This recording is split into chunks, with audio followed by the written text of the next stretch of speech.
Thanks for joining me, John. I guess it would just be great to start off with your career and just maybe progress through where you started from the end of university to where you are now as self-employed. Well, I actually started before university, which was probably a good thing for me because I came through the years when university was free, thanks to Gough Yeah. Whitlam, and the cadetships were very popular at the time. So I did my HSC in 1975. Gives you an idea how old I am. I was going to join the RAAF as a navigator. Okay. Couldn't get in because I didn't have perfect eyesight. So I decided to then chase a metallurgy cadetship because I was really interested in material science. I did a subject called industrial arts in high school, which was sort of mechanical, theory of machines and those sorts of statics and some basic technical drawing and metalwork and woodwork type subjects. Yep. So it was very practical, hands-on stuff. But I had a friend who was in fourth year at the New South Wales Institute of Technology. So I spoke to him. He said, look, go down to the Commonwealth Employment Service, which is now known as Centrelink. You'll get a book from them and it will tell you all the companies that offer cadetships. I did, and I sat at my typewriter in September 1975, just before my HSC, and wrote 50 letters to various companies around Australia, Conzinc, Rio Tinto, Mount Isa Mines, BHP, and all those sorts of groups. And I got two replies only. One from BHP saying, come to Wollongong and do metallurgy at Wollongong University. I didn't want to live in Wollongong. And the second offer was a company called CSR Limited, who were very big in sugar in those days and other products around mining and various other things. They had mining interests in Port Hedland and a whole lot of other. They were quite a resource-based company as well as the sugar industry. And I applied for a job with them, but it meant to becoming a mechanical engineer. I knew that I didn't like electricity. I knew that I didn't like chemistry. So I spoke to this friend of mine who was in fourth year at NSWIT, and I said, who's a family friend, and he said, go and do it. He said, if CSR is offering you a cadetship, go for it. By the time you finish what's known as the sandwich course, which was 6 years, 5 months study, 7 months work for 6 years, he said, you'll get a graduate salary at year 4. You'll also be paid to study. And by the time you finish, it will become a university as an UTS. So I did. And really the rest was history. I got the job in December 75, conditional on my HSC coming through in January being a good result, which it was. And then the second week of January, I was handed an airline ticket, put on a plane and sent to Cairns to serve 7 months in a sugar mill. Wow. About 20 minutes south of Cairns. Yeah. So here I was at 18 and 4 months. Away from home for my first extended period, legal drinking age, having an absolute ball up in the sugar mill with another guy from Sydney who'd also been sent up there. He was from Epping Boys, and the two of us then sort of became good friends. So we headed up to Cairns and lived the life of Riley for about 7 months, working as apprentices in the sugar mill. Wow, there you go. So what did the cadetship involve? Was that which was pretty good? Yeah. What did the cadetship involve? Yeah, so 5 months study. So it was 18-week semester at UTS or NSWIT. 2 weeks of exams, so it was a full 20-week program. And then you did your exams, and then you were sent out to work. Right. So it was called a sandwich course. Okay. And there were cadets on there from multiple companies: Email Westinghouse, Joy Manufacturing, Energy Authority of Australia, like the whole range of guys from different organisations. It was quite amazing. Mm.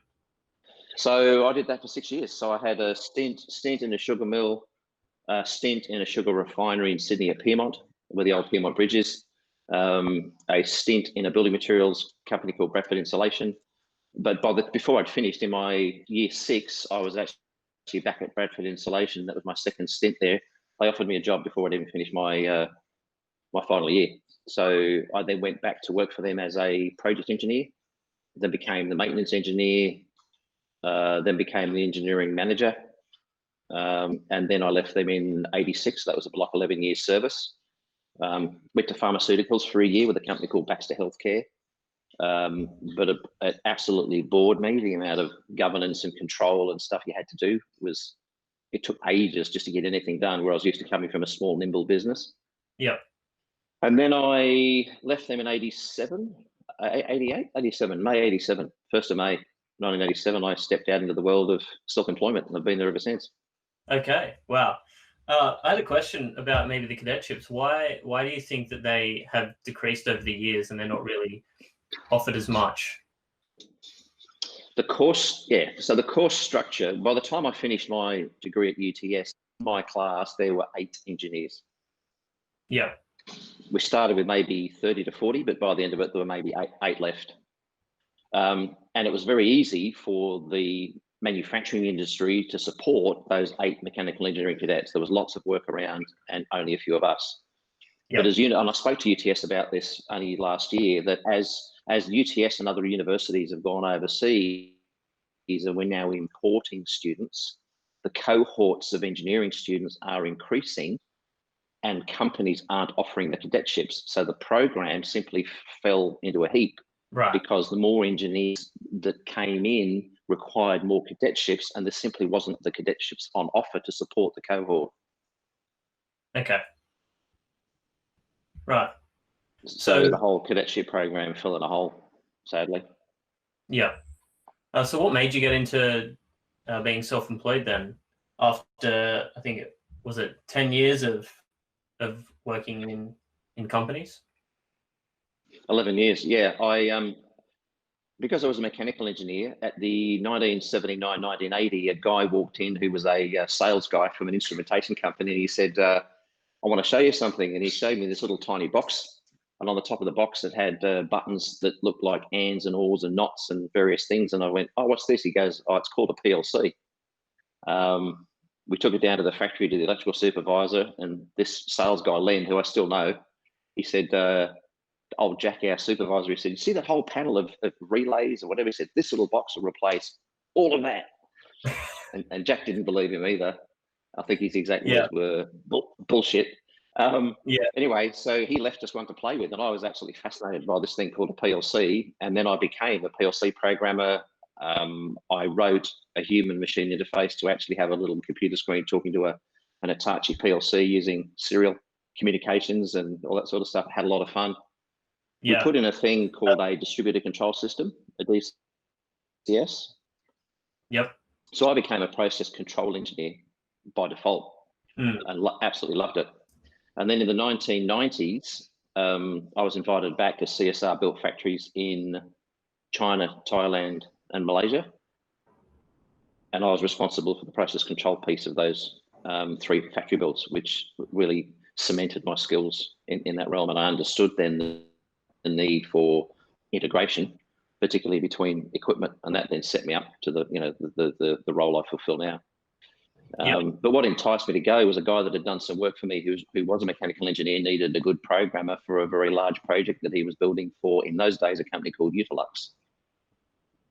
Utilux used to do manufacturing in Kingsgrove in Sydney, and they would make all sorts of electrical components, from lugs to go on cables to trailer connectors to a whole range of things. They were a privately owned business, and they were building a machine, an automated machine, to make these special components. And I was the guy who was responsible for programming it. So it was a great experience.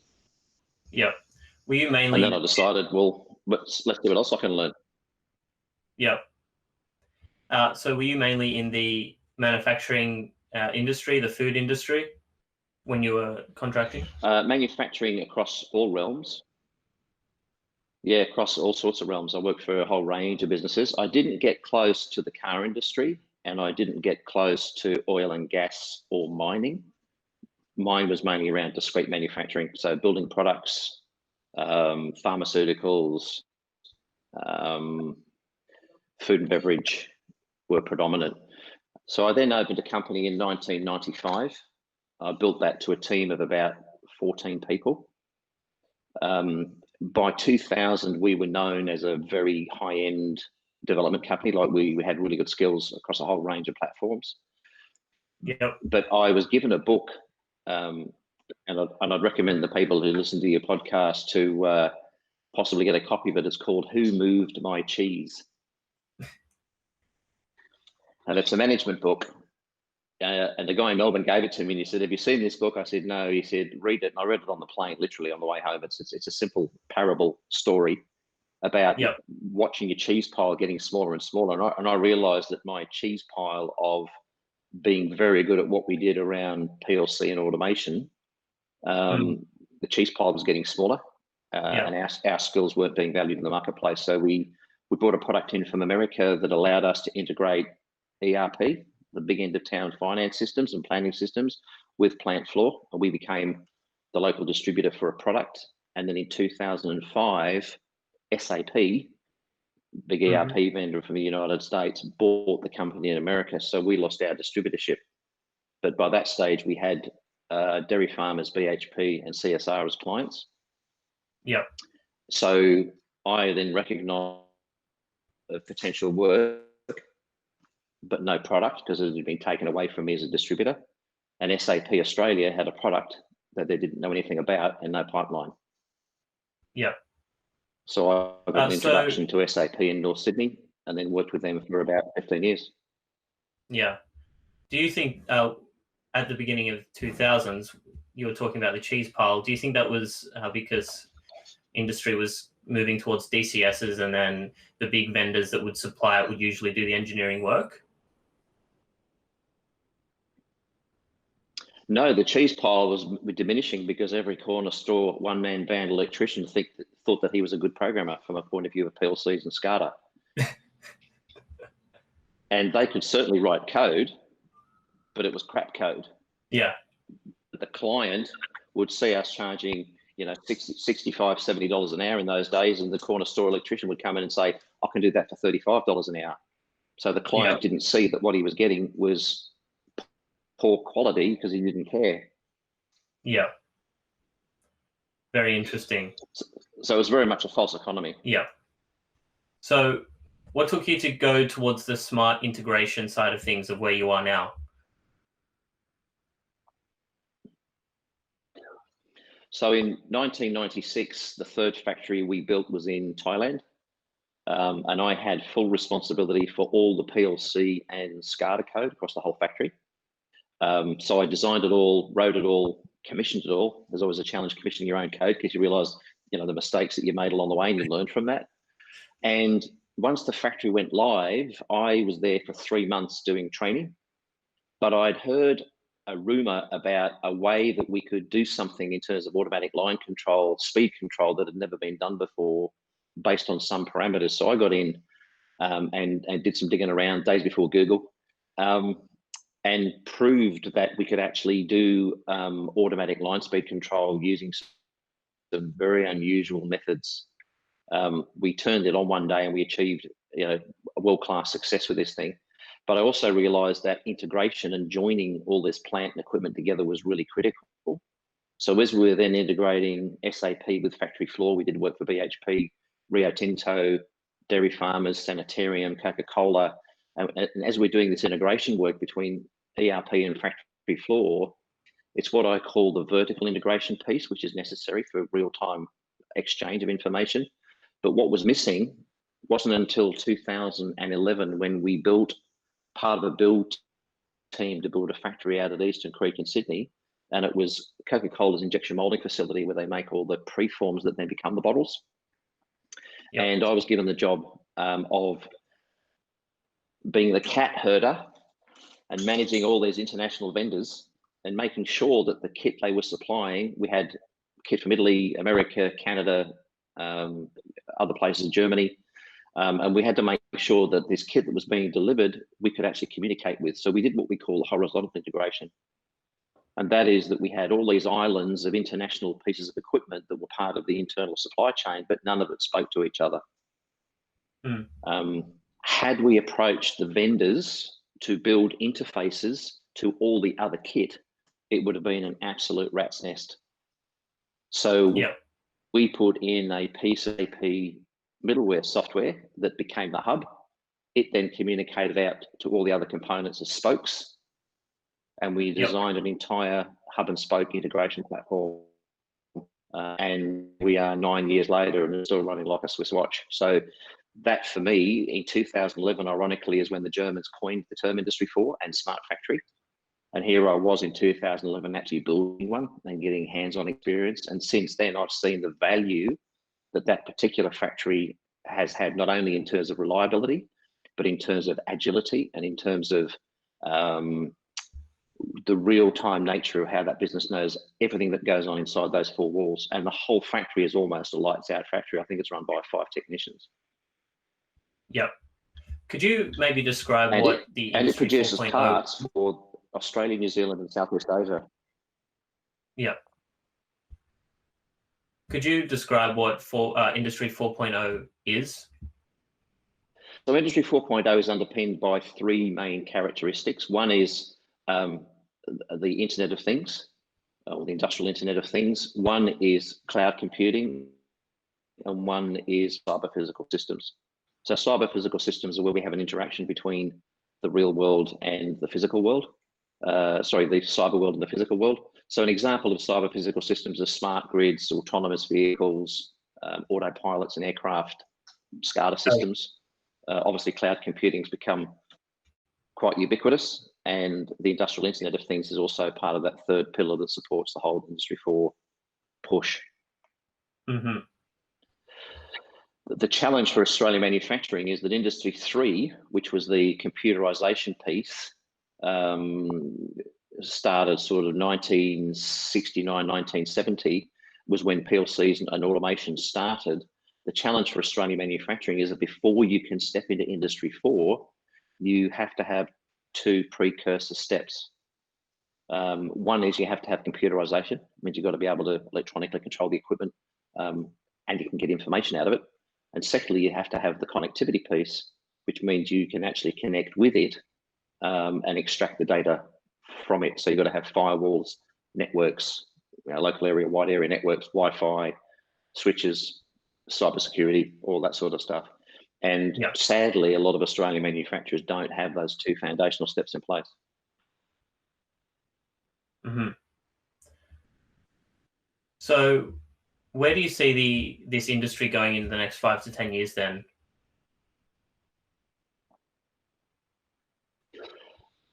I believe that COVID-19 has been somewhat of a necessary shakeout. Yep. They say when the going gets tough, the tough get going. Yeah. I put a video out on LinkedIn a few weeks ago with a question: when is the right time to do continuous improvement? And it really frustrates me that I go to manufacturing organizations and they say, oh, we don't need to do continuous improvement. We're not capacity constrained. We're making good money. Go away. Yeah. So then when times are tough and you go and talk to them and they go, oh, we don't have the money. Yeah. So my question is, when is the right time to do continuous improvement? And the answer is always, but if culturally you're an organization that doesn't have a continuous improvement mindset and you don't know how to do continuous improvement holistically, well, then you're in trouble, because your competitors do, and the smart ones will be constantly sharpening their saw and constantly refining what they do, reducing waste, making them more sustainable, improving profitability, increasing efficiency, reducing labor costs, improving their quality. And over time, they're the ones who will win the race. Yeah. So my prediction is we're going to see quite a few manufacturers hit the wall, whereas the agile, innovative risk takers that will fail and learn from failure and fail and learn again, and that iterative cycle of learning from failure, those organizations that are able to do that and embrace failure as part of the learning cycle will do well out of this. Yeah. I guess we were talking the other day about education and comparing from where you started when you started engineering as a cadet to where it is now. It's very and vastly different. Do you think that there are any sort of common things? Yes. You sort of mentioned about the fact that industry, the fact that universities were getting a lot more students in, reduced the ability for industries to provide cadetships. Are there any other sort of big areas that you think has led to this trend? Yes, there's been a in Australian manufacturing. If you look back to the 1970s, the percentage of people in manufacturing in Australia as a percentage of total work population was around 13 to 14%. And I think we're now sitting around the sort of 6 or 7%. So there's been a massive reduction in manufacturing jobs. Part of that has been, obviously, I think 80,000 jobs were affected by the car industry decline. Part of that has been because of closures. Part of it has been because of automation. But I think a large part of it has been because there's been a distinct lack of investment, and there's been very little leadership at the federal level for almost 3 decades. We still don't have anybody responsible for manufacturing as such. We have Karen Andrews, who's the minister for something, and she sort of holds manufacturing under her portfolio, but we don't really have someone who's focused on the whole industry for, even though we have a task force, we don't really have anyone who's focused on that at the ministerial level to make sure that Australia still holds a very strong manufacturing foundation. And the research and development grants and the incentives that have been there 20 years ago have been gradually removed. And therefore, what happens is we do some amazing things here and invent some incredible stuff, and very quickly ship it overseas because we get the technology or the IP gets bought by someone else who's smarter than we are and can see the potential of it and is prepared to do the investment. Yep. Would you have any sort of recommendations for people thinking about going into manufacturing? Do you think it's possible to start a manufacturing business now in Australia? And if so, how would you go about that? Absolutely. I'm doing work with a few organisations at the moment that are smart manufacturers, doing work presently with a food company that makes a very broad range of meals in Woolies and Coles. They're very innovative. They're investing heavily in new plant and equipment. They put a line in last year. I think it was nearly $14 million worth of investment, state-of-the-art components from overseas. And it's now being integrated into their smart factory environment. So they're efficient, they're competitive, they're growing because they're doing the right things. Yep. And ultimately, Declan, this whole industry for smart factory move is not rocket science. The sad part is that organizations think that it is rocket science. Vendors are out there flogging their stuff, and often they're hammers looking for nails. And so the moment you stick your head up and say, I want some information on Industry 4 or smart factory or industrial Internet of Things, they'll bury you with so much information that's actually not relevant to your business. So my role as an agnostic is to educate organizations about how to buy the right equipment in the first place, how to position that equipment in an integration landscape, how to collect the information you need to collect, how to display and contextualize and deliver that information to the consumers, which are your various tiers of your organization, and then how to use that information to do more with less and set yourself up on a continuous improvement cycle. Yep. But those, having said that, those organizations are sadly few and far between. So going back to students in university now, is there anything that you would recommend for students wanting to develop as a professional, maybe extracurricular activities or something like that? What would you sort of recommend for maybe students or even young engineers starting out in the profession to try and get some experience, because everyone's looking for people with experience, but we don't have the opportunities like earlier years where you can gain that through cadetships or things like that? There is opportunity still in manufacturing. Sadly, a lot of engineers that graduate from places like UTS don't go into manufacturing. I know a lot of them end up in sort of the Price Waterhouse, the Deloitte style, big end of town consulting houses, and I think they think that's where they're going to make their money. The sad part is that we're losing a lot of opportunity in younger people coming through that have the STEM skills that are not being attracted to manufacturing because we're not selling manufacturing as a sexy lifestyle or as a sexy profession.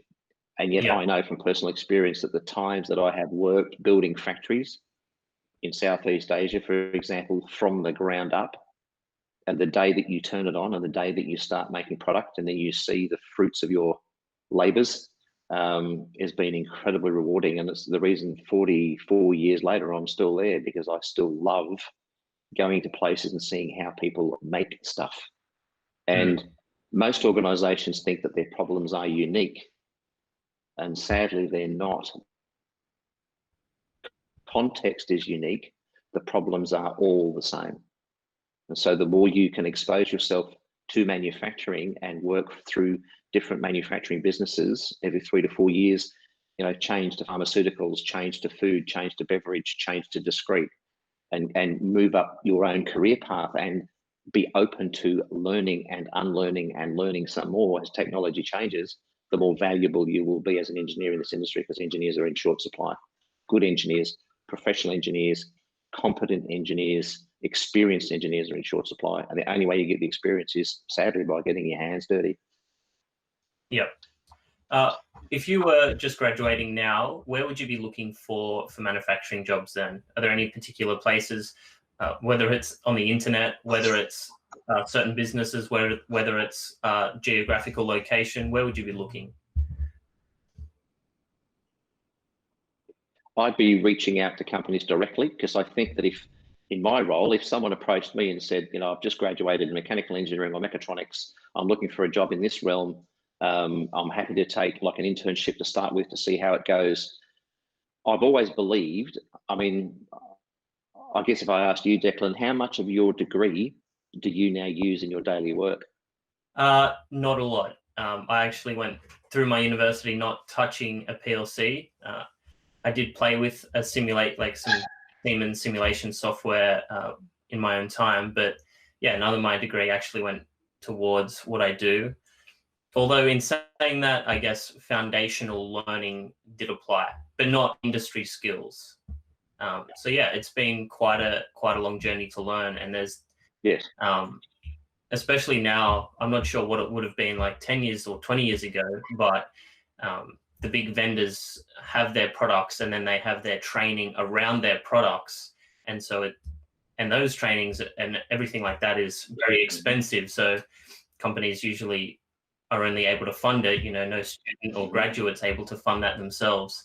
So it does seem quite, it's very difficult to move from university into the getting technical professional skills that are applicable for industry work. So the way that I would do that is choose an organization that you wish to work for, or a sector that you wish to work in that actually has a future. Pharmaceuticals, for example, I think there's only 1 or 2 left in Australia. All of them have now moved overseas to Singapore and, you know, Southeast Asia. And the ones that are left, apart from Astra Pharmaceuticals is one of the few that's left that's actually still spending money and investing in Australia, up at North Ryde here in Sydney. But pharmaceuticals I wouldn't go into. Food and beverage, absolutely. Find yourself a food and beverage business. You know, fast moving consumer goods is a great experiential place for engineering. And there are always opportunities there, but you really have to sell yourself. If someone came and knocked on my door and said, I'm really keen, I want to learn from you, this is a business that I've watched, I know about this business, I've done my research and I really like what they do, and I want an internship because I want to learn what you guys do. And once you're in the door, as long as your attitude is good, the aptitude piece, and you're willing to learn and show that you're willing to learn, the aptitude piece can be taught. You just have to be open to learning. And I agree with the conversation we had the other day when you made the comment to me that getting a degree simply proves that you can be disciplined in learning.